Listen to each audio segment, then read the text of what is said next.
to another excerpt, and the section of this is page 87, and it's titled Good Funding Evil. So, the good funding evil. So this goes back to what I was talking about, what taxes are all about, but Larken brilliantly expresses this. So, page 87. Even if an individual is never personally victimized by law enforcement, never has a run-in with the police, and sees little, if any, direct impact by government upon his day-to-day life, the myth of authority still has a dramatic impact not only on his own life, but also on how his existence affects the world around him. For example, the millions of compliant subjects who feel an obligation to surrender a proportion of what they earn to the state to pay their fair share of taxes, continually fund, which almost no one fund all manner of endeavors and activities which those people would not otherwise fund, which almost no one would otherwise fund, and which therefore would not otherwise exist. By way of taxes, those claiming to be government confiscate an almost incomprehensible amount of time and effort from millions of victims and convert it into fuel for the agenda of the ruling class. For example, millions of people who oppose war are compelled to fund it through taxation. The product of their time and effort is used to make possible something that they morally oppose. The same is true of state-controlled wealth redistribution programs, e.g. welfare, Ponzi schemes, Social Security, the so-called war on drugs, and so on. Most of the programs of government would not exist if not for the belief among the general population in a moral obligation to pay one's taxes.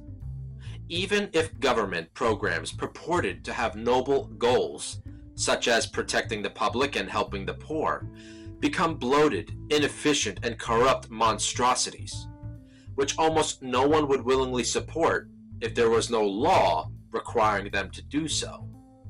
In addition to the waste, corruption, and destructive things which government does with the wealth it confiscates, there is also the less obvious issue of what the people would have done with their money otherwise. As government takes the wealth of the producers to serve its own purposes, it also deprives the producers of the ability to further their own goals. Someone who surrenders $1,000 in taxes to the ruling class may not only be funding a war he morally opposes, but he is also being deprived of the ability to put $1,000 into savings or donate $1,000 to some charity he considers worthwhile, or pay someone $1,000 to do some landscaping work. So, the damage done by the myth of authority is twofold. It forces people to fund things that they do not believe are good for themselves or society, while simultaneously preventing them from funding things that they do view as worthwhile. In other words, subservience to authority causes people to act in a manner which is, to one extent or another, directly opposed to their own priorities and values.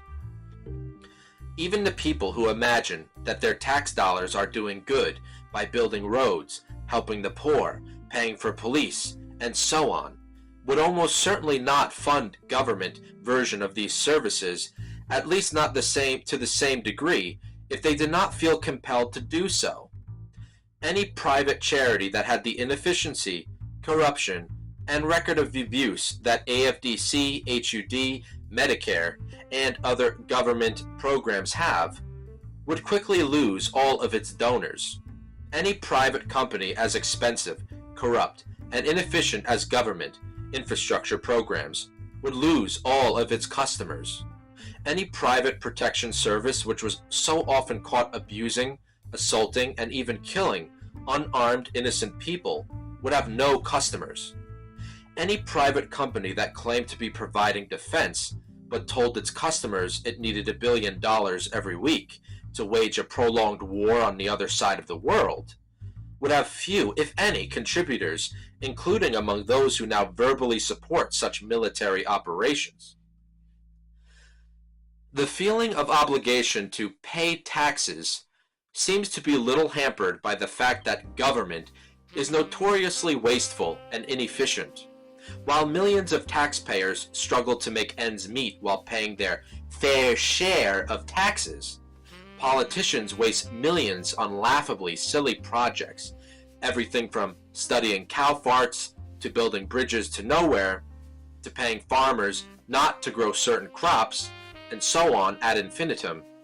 And billions more are simply lost, with no accounting of where they went. But much of what people make possible through payment of taxes is not just wasted, but it is quite destructive to society. The war on drugs is an obvious example.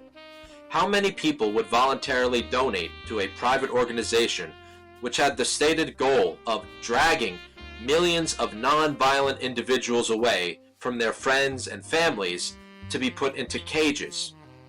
Even the many Americans who now recognize the war on drugs as a complete failure continue, via taxes, to provide the funding which allows it to continue to destroy literally millions of lives.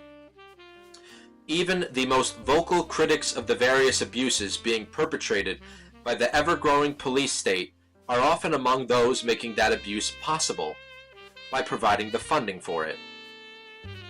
Whether the issue is blatant oppression or corruption or mere bungling of bureaucratic inefficiency, everyone can point to at least a few things about government that do not meet with their approval.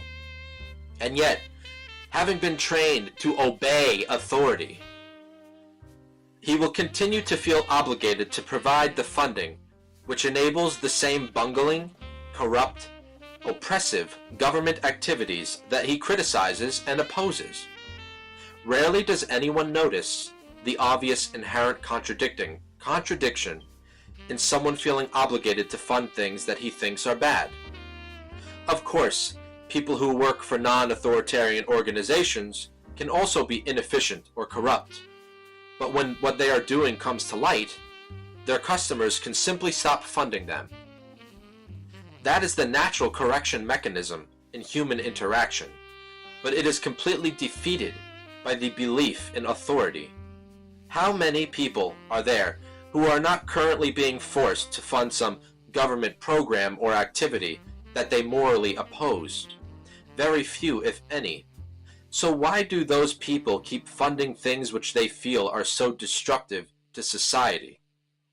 Because authority tells them to, and because they believe that it is good to obey authority. As a result, they continue to surrender the fruits of their labors to fuel the machine of oppression, a machine which otherwise would not and could not exist. Governments produce no wealth. What they spend, they first must take from someone else. Every government, including the most oppressive regimes in history, has been funded by the payment of taxes, by loyal, productive subjects.